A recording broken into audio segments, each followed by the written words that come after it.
Classic category, contestant number 32, Katrina Spagnol.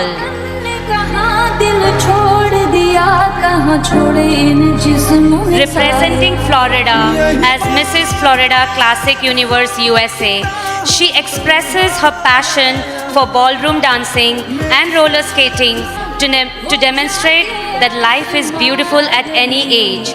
She inspires others, whether through public speech, by sharing her journey of healing from childhood trauma, assuring them that they are not alone, and encouraging them to use their own voices in their healing process.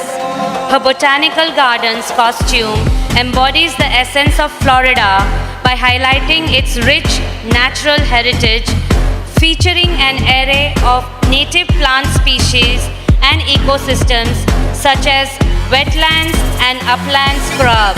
Give it up for contestant number 32, Katrina. Next, we are going to our classic category with contestant number 32, Katrina Spagnoletti. Hey, I heard you are a wild one. Ooh. Myself in the mirror every single day, and that is my role model. As far as advocating for domestic violence, as a person who survived through childhood trauma, and someone who is certified as as a life coach, and someone who is continuing to heal from childhood trauma, the first thing that I would do is make myself a safe place for anyone to talk to. I do have friends who have survived domestic violence, and Congratulations.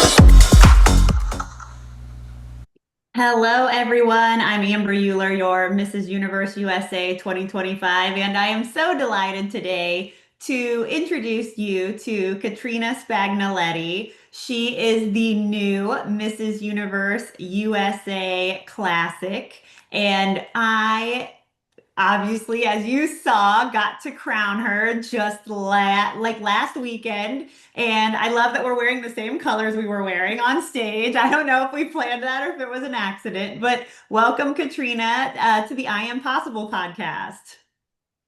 thank you, Amber, and thank you so much for being here to interview me. I mean, I think I'm still like in awe in the fact that I actually have a national title that is so beautiful and such a beautiful organization, and I'm so happy that you were there to crown me.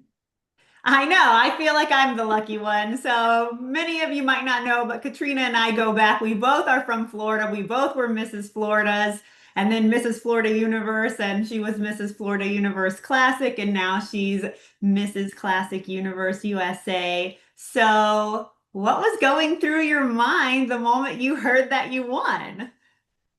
I mean, the whole journey has been great, and every day that we had a Zoom or I learned more about the organization, it got me more excited to be on stage. But when I heard my name, I mean, I was overwhelmed. I really was. I was overwhelmed. It was a long journey. It was a great journey. It was everything that a queen could possibly feel or want. I got my dream job. I'm here for a year with my dream job. And that means so much to me. I like that you call it a job because a lot of people think, oh, pageantry is just fun. It's just one day. You just go and you put on a pretty gown and you win a crown and that's it. But there's so much more to it than that. So what are you looking forward to accomplishing this year with your title? Well, my platform is voices. I educate people on how to use their voice to heal, just like I did, to start the healing process. And I think with the platform, with My Dream TV, Mrs. Universe, USA, domestic violence, we talked so much about domestic violence, the statistics, what we've gone through, what we've seen, what we've witnessed. But I think one of the biggest parts that we don't talk enough about is the healing part. After you leave, what do you do after that? You have to heal because you want to go on with your life. It's a traumatic situation when you go through something like that, or even as I did, childhood abuse. It's so traumatic. As strong as we are survivors through any type of abuse, it is embedded inside of us. And that's something that we have to work on in order to go on with our life and live our best life. That's something that I've done, and I know so many survivors have done. Thank you. That's beautiful. Thanks for sharing that. So, backing up to before the pageant, what did you do to prepare mentally, emotionally, physically? And how did this differ from competitions you've prepared for in the past? Because this isn't your first pageant, and we'll get to that question next. Well, of course, I have to say, having queen sisters like you, Shayna, Angela, it has been like the safest place for me. Again, going back to childhood trauma, you have to have a safe place in order to perform 100%. And to have people and support behind me, that was everything. It just really made me focus on what I needed to do, whether it's getting in shape, working for on stage question, working towards wardrobe, which is so important, sharing ideas, working on our costumes, because those are a couple of things that we are judged on. And to have queen sisters there that we kind of get together and say, hey, I'm wearing this, or hey, I'm wearing this, or can I borrow this, or what do you think of this? That was so great. But really focusing myself on going there and showing my confidence was everything, because it does not matter how confident you are. When you walk into an organization and you see so many beautiful women, you can tend to get a little intimidated. But I will say the Mrs. Universe USA contestants were so kind and so sweet. And of course, we have Rajmi there, our director, who has been so giving and so kind. And to see her actually work the way she does to put on such a great production, that really inspired me. So all of those things together, that really created a person that walked on that stage and was confident and not afraid to show who she really is. I love that. And what I love about the Mrs. Universe USA organization is that there's categories, which isn't always typical of a pageant. So it was a bit of an unusual experience to be able to have pageant sisters before the pageant. Usually you get them after the pageant and you come in as competitors, but you all really did. I got a little back behind the scenes and they really did all support each other, help each other, let each other borrow clothes, really work together. So it was really beautiful to see. Were there any behind the scenes moments during the pageant that were unexpected or like where you found yourself going, oh no, what's going on? Did you have any funny little anecdotes of things that happened that we didn't get to see? Were there any behind the scenes? Don't we want to know that? What was it like back there? It wasn't as chaotic as I thought it would be. Like you said, I've competed before and there was a lot of chaos. But there wasn't a lot of chaos. And believe it or not, everyone was willing to help everyone. There were a lot of huge costumes. Okay, so that right there. I've been in pageants where there's costumes, but these costumes were big, bold, and beautiful. You have Shayna, who wore the big pink wings. Oh, she was so Very stunning. cute You have flamingo. Angela, and her mermaid costume was Big just so shell. unique and stunning. You had women representing their countries. You had women representing their states. Everything was so grand. And I love the fact that I represented Florida as the Botanical Gardens. I knew, even though I saw the year before all of those great grand costumes, I wanted to do something where I didn't have to pack wings. And I just thought it was so beautiful. And there was a lot of chaos behind a lot of the the costumes as well back home. But they all turned up and they turned out so well. I was so impressed with everything that I saw when it came to the costume portion. It's a true testament of trust the process. It really is. I've never done costume where you that was like something that was taken so seriously, like it was actually scored. So that was another nerve-wracking thing, but they didn't have swimwear. So I thought it was a great replacement when it came to the swimwear. And I think it was even more grander than swimwear, to tell you the truth. Swimwear is pared down, and I love having the autonomy to think of a way to represent your state that's meaningful to you. And I know you, and I know that you love outdoors. I know you love going on walks. I know you love roller skating. So it was a perfect choice for you. And although it didn't have wings, it was still grand, and it had a beautiful cape that had flowers daintily sewn on it. And I liked how you came up with something that was very elegant and regal and sort of soft and elegant, which is very much you. And so I think what I like much more about costumes is you get a little feel for the person's personality that you You don't do. maybe get, in other things. So you've done other pageants. Can you tell us briefly about your pageant journey that brought you to here? Well, I have to say, ever since I came back from New Jersey and seeing the experience of those 3 days, I did a lot of comparison. And I will say this, I think that I had a lot more fun here. It was a little bit more relaxed in the atmosphere, which is great. The girls, the contestants were just so kind, and that meant so much to me. It really did. But the coming up towards the actual pageant week, they had Zooms, but actually being there and seeing all the speakers, the media day was just something I've never been a part of. To actually sit down and be interviewed by the choreographer, then at night we were actually outside doing videos and doing interviews and doing photo shoots. That was a lot, but it just, you felt like a star. You really felt like a star. And even though there were about 40 contestants, I felt like I was my own star. And they make you feel like that. And I really enjoyed that. And then they had the Bollywood dancing. And I've been to India before and I didn't learn any dancing. But when I was there and I saw them, it's some steps are a little difficult to learn, but because I'm not a dancer, even though I'm taking ballroom dancing, I'm not that Bollywood dancer. I really love to see their culture and see how they perform, because there were a couple of their contestants there that actually do that a lot. So I did learn a little bit of Bollywood dancing.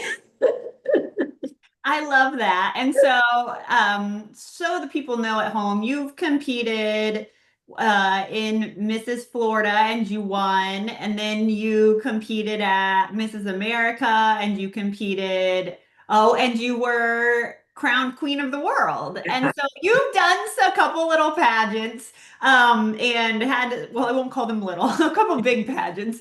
And you've always done really, really well. What made you want to come out of retirement?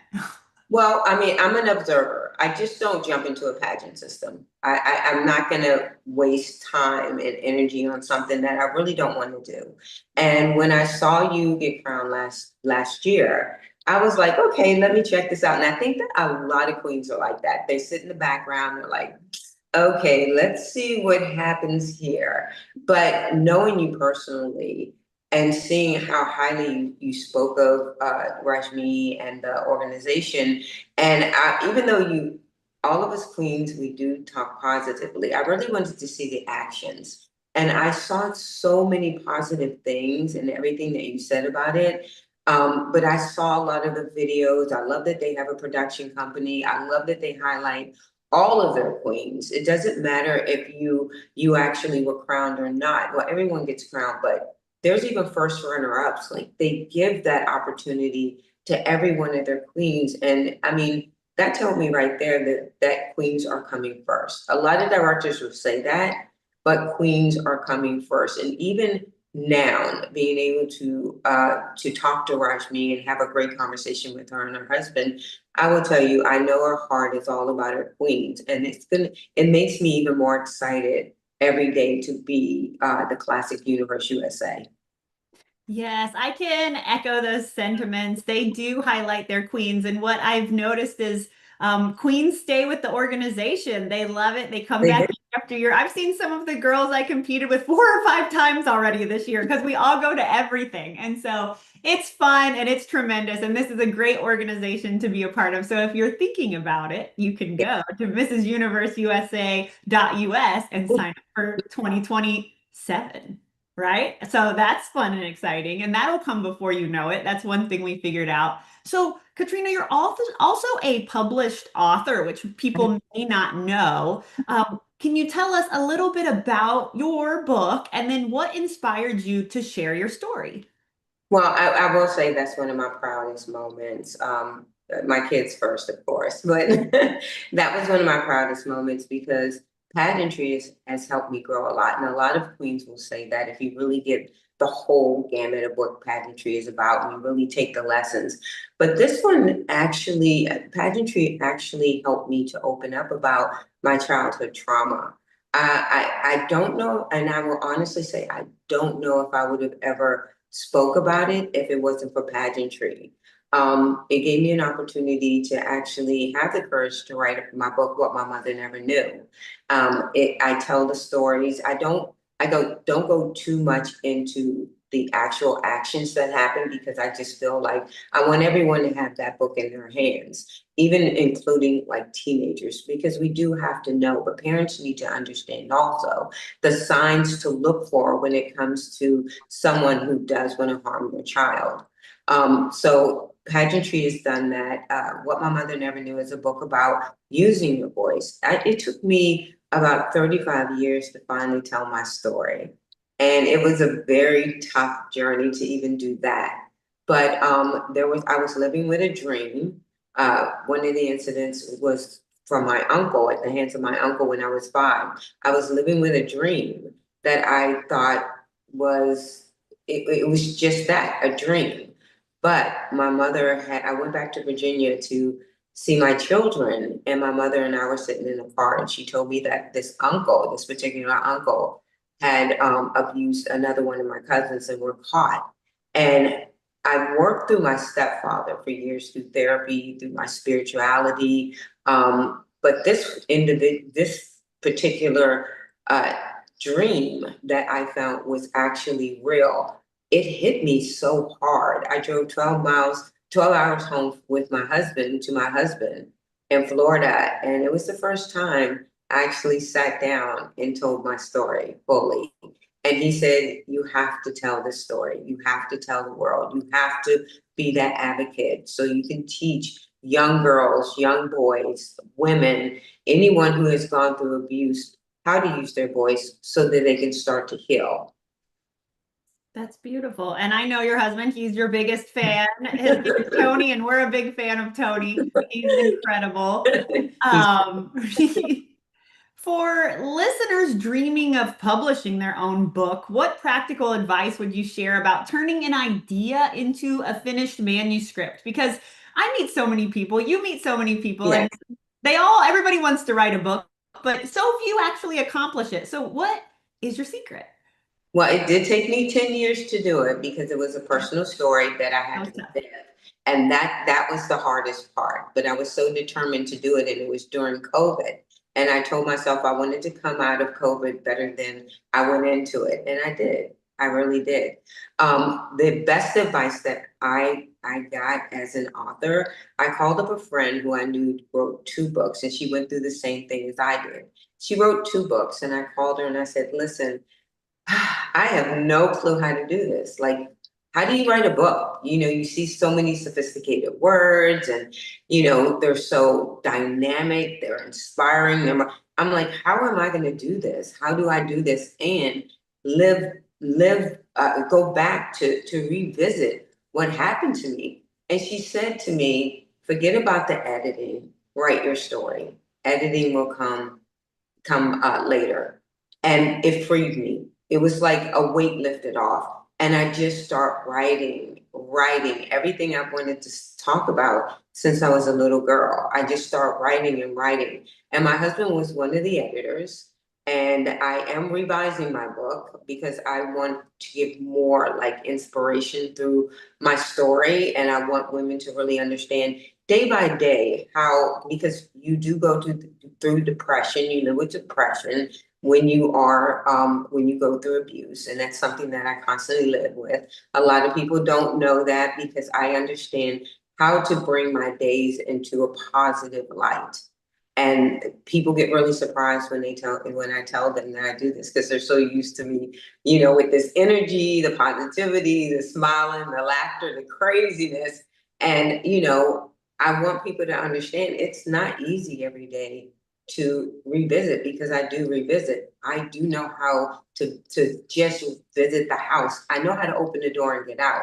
And that's one of the biggest secrets in, overcoming, healing. Let's say healing. You don't want to stay in that place. You don't want to stay in that trigger. So I think writing my story and just letting it all out, that was the biggest part of how I was able to finish my book. And I will say you have to have support, because there were days that I didn't want to like face what I had to write. And my husband would come in and he's like, "Did you write in your book today?" And I'm like, at that point, I'm like, really, I get really angry because I'm like, what is he trying to do? He knows this hurts so bad. Why? But I knew he was looking out for me. I knew he knew this was something that I needed to do. So support and just write your story. You can pay someone to edit it. That's the easy part. And I did publish through Amazon, and that's very easy to do. But I did it a different way. Even though you can buy it on Amazon, they actually print it for you, and I will buy a whole bunch of copies, and I will make sure that they're here. If I go to an event or I speak, I have those copies there so I can sign and autograph them and sell them there. So there's little secrets that I had that, made me accomplish that. I have a copy. It better be signed. I'm gonna check. I'll be mad if It it's is signed. I'm coming over. So you and I have talked a lot. Well, hold on. I'm going to change my question. First of all, I love your positivity. That's a hallmark of sort of your personality, and I expect your reign. But mental health is fluid, right? Sometimes you're up, sometimes you're down. How do you maintain your positivity when it's, a rough day or a week or there's a conflict? I will say, I told my husband, because he told me one day, and I love this. He comes to me and he goes, "You know what? I want to be kinder." And I was like, "Whoa, wait." Already That is so like kind. that is like the greatest aphrodisiac with me, being kind. I love that. And not that he's not a kind person. He is just he sometimes he can lose himself in humanity. Let's say that in humanity. And I said to him, the first thing I said to him was, kindness is not for the weak. Because we are going through some traumatic times right now. And some days you don't feel like being kind, or you don't feel like being positive. All of us go through this. We have so much going on in the world right now.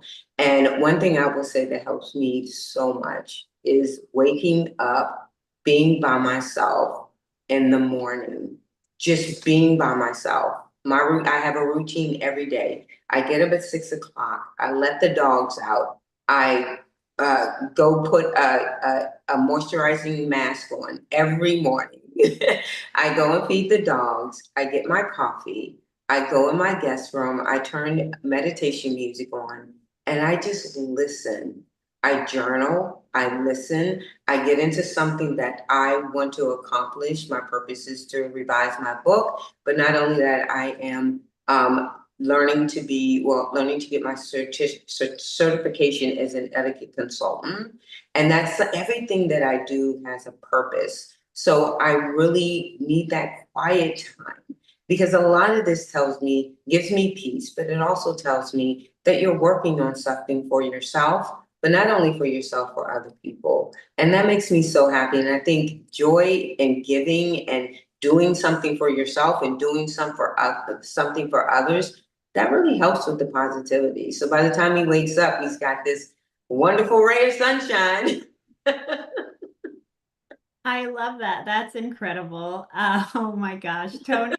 He's a very sweet, wonderful man. So I love hearing though that you're inspiring him and those around you. One thing that we've talked about personally before is what representation means to you and how important it is for you to get out in the community and be a strong representation for young Black girls. And can you tell me a little bit more about that? There's not a lot of queens who look like me. And that means so much when it comes to wanting to have great representation. I want to be out in the community. It doesn't matter who it is, but my focus is because I was born in 1964. I understand the civil rights movement. I understand a lot of the things that we as Black people we had to work in order to be accepted at certain places. I mean, there were times I was born when Black women didn't have the right to vote. In 1965 is when we had the right to vote. And to understand that I was born in a time where I didn't have that freedom and I could not, contribute to who our next president was, it really blew my mind.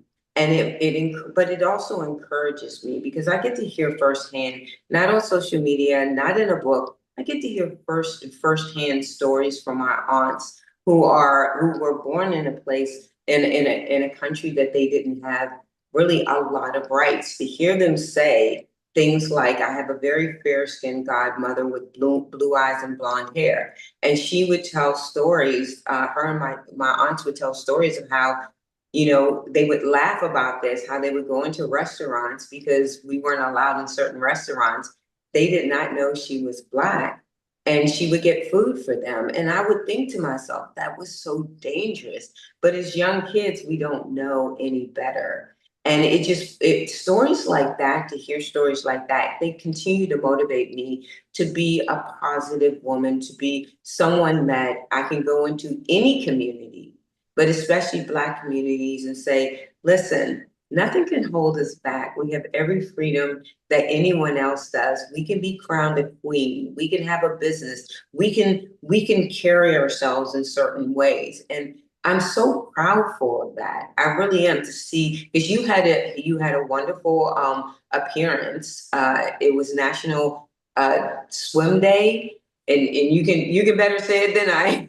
The world's largest swim lesson. The And I largest swim purposely lesson. took us to Yeah. the one that was Yeah. in an underdeveloped socioeconomic community that I knew would have lots of children of color, and it did, at least probably 120. And when they saw you, they were So so great. excited. And I said, she's the Queen of Florida. And they were like, what? And then I remember a little girl came up to me and was like, can I be the queen one day? And I was like, yes. And then I told them it's only 1 year and they were quite disappointed. But but I told them it's forever in our hearts. And it was great even for me to see you just being there and like the light bulb going off in their heads like okay, I thought I had this ceiling, but now it raised and like Yes. sky is the limit because look at her, she looks like me. And that was probably one of my favorite appearances of the year. And so that was so sweet to see them all lined up and getting photos and pictures and just loving you so much and just connecting with you instantly. Like it was an instant connection and it was really beautiful to see. Yeah, I've really enjoyed, being able to see that and to be a part of that. But also, I really do want women of a certain age because, like I said, I'm 61 years old. And one of the reasons I started pageantry is to let women of all ages know that you are still beautiful, that you can still win, that your life is You not over. still can have a purpose and make a difference. Exactly, exactly. I mean, we don't have kids at this point. All of our kids are grown, they're having their children, and this is something that you can get into. And I love that. One of my biggest things, even though I want to bring in all types of women, all ages, all nationalities, I really want, I mean, since I'm a classic, I really want to target women who are older because it feels so great to have women reach out to me and just say, whoa, I didn't know that this was available to us. And you won. And throughout my pageant career, I've had a lot of women who are of a certain age just come into pageantry, just like I did at 53. And you thought you had so much confidence, but pageantry brings so much more. It really does. I think my favorite thing about pageantry that I learned is that I remember when I had my first interview coaching session, and she was like, "Tell me about yourself." And I said, like, "Oh, I'm a mom, this, that, and the other." And she was like, "You told me nothing that you've accomplished." And I'm like, "Oh, I don't want to sound like I'm bragging that I like, I did this and I went to Cornell and I did that and blah, blah, blah." And she's like, "If you don't toot your own horn, Yeah. someone else will toot theirs." And I was like, oh, like it's Light okay. bulb. Yeah. It's okay to be proud of my accomplishments and to tout them and tell them. Yeah. So what's something that you've learned about yourself through pageantry? I also found pageantry later, so I get like people are like, "Oh, have you done this since you were 8?" And it's like, no, no, not at all. And so, what's something that you learned about yourself through pageantry? That I can win at 50 some years old. And I can compete with women 30 years, 20 years, 10 years my junior and still win. Like I love that. And that's what builds my confidence even more. I'm not afraid to step in any arena. None. And I don't know if I would have said that. I wouldn't even have said that in my 20s.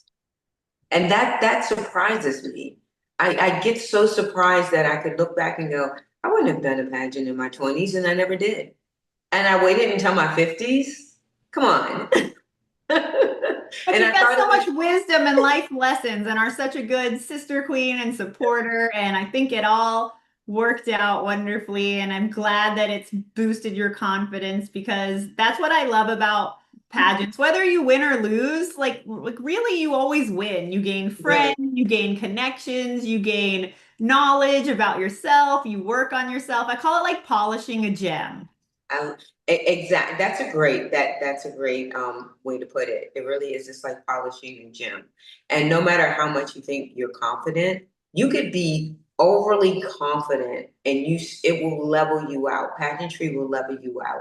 Yes, it will. I Pageantry, yes, it will. it will level you out because you're seeing you step on that stage overly confident, and that might be one of your something you that could possibly not get you crowned because you're not learning the lessons. You're not learning those real lessons, those strong lessons of growth. Because it's not all about beauty. It's about so much more than just a beautiful girl. And that's something I wish we would talk more about, talking about what really makes you win. What gives you that crown? And everyone's on a equal level. You got makeup, you got hair, you got all that. Everyone's gonna turn up beautiful. But what are you gonna do on stage and what are you gonna do in the interview room is what really counts. I agree. I agree so wholeheartedly. I like to say that like the glam, like the hair and makeup teams are the great equalizer. Like Yes, you might have a girl who's really good at doing her hair and makeup every day. And then when you get though to the pageant level, everyone's got the most beautiful dress. They've got professional hair, professional makeup, and all of a sudden it's the great equalizer and yes. everybody's looking like a 10. So I think the pageant game has changed even since the 2000s. I do think that they were historically beauty pageants and they were just looking for the most beautiful. And now I feel like pageantry has completely changed and they're looking for the contents of your character, what you're going to do for the crown for the year. Like at the end of the the day, the beauty pageant's one day, and then the other 364 days are the days you get to utilize your crown and actually do good work. So, what are you looking forward to doing as you launch this year of your reign? Because really, you really truly just started. This may be your first official appearance. I'm not sure. Yes, this is my first appearance. I really do want to partner with the whole with domestic violence, the whole platform of Mrs. Universe USA, and discuss healing because I think that's so important. There's nothing we can do about the actual event because if you go through it, it's done. I don't want them to look back and I don't want them to lose their power. I want them to understand this was not your fault. That everything you were before it happened, you still are, but you're even more mighty because you lived through it, you went through it, and you survived. Now it's time for us to take the steps to get our power back, to be better moms and to be better friends and to be better sisters, cousins, whatever it is. That was just a point in your life that you went through. And I truly believe that anything you go through is a lesson. And you have to take bits and pieces of that lesson, embed it in you and become even more powerful because the survivor is the most powerful person on earth if you allow that power to shine. I truly believe that. So working with Rajmi, working with the Mrs. Universe USA system to start these women to heal. I could not believe how much I heard that really broke my heart when I saw the videos in the interviews, because they did give us our videos and they posted them in our WhatsApp. And to hear these women, I would have never thought it. And that's a good thing because I saw a lot of strong women.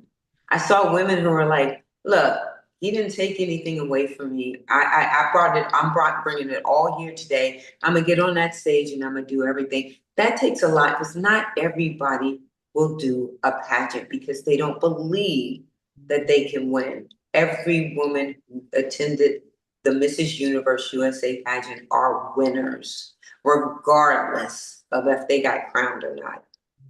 I wholeheartedly agree. I love to say that you have to have such courage to put yourself out there and tell 20 strangers, hey, judge me, because there was 22 judges at Mrs. Universe, which I love. I think the more the merrier, and then the more diverse, gives more diverse winners. And I love the judging panel. I love everything about how Mrs. Universe USA handles the pageant. But yeah, people might not be aware that Mrs. Universe has a platform of domestic violence from Mrs. Universe down to Mrs. USA down to the state. So it's something that this system is always focusing on. And I did also get to see all the interviews, and it was very just heartwarming how strong everyone was, how open and honest, and it was just really a tremendous experience for all of us. And I am so happy for everyone. And I think one thing that people may not know about Mrs. Universe USA is that they make sure everyone is a queen. And I've never been to a pageant that does that. And I think everybody just is so grateful. They're so warm, they're so friendly, and they're so happy. And they all leave a state winner or a regional winner, and they all get to leave with a sash and crown. And I've seen such tremendous good happen all year long from the girls I competed with last year. A lot came back, judged, are affiliated, used their state or city titles, and got laws passed. So the great lie is that you have to be the overall winner to affect change. You really don't. All you have to do is just have love in your heart and a mission that you want to highlight. And like, this is the system for you, which is why I love it so much. And what I want to have my last question be is, Katrina, a year from now, what legacy do you hope to leave as both Mrs. Universe USA Classic, a published author? We didn't even touch on the fact that you're a CEO of a makeup company, which is called Je Suis Beauty, that everyone might want to look up because Katrina's 61 years old and you're probably all floored by that fact still. So what do you hope your legacy is this next year? After this next year, rather.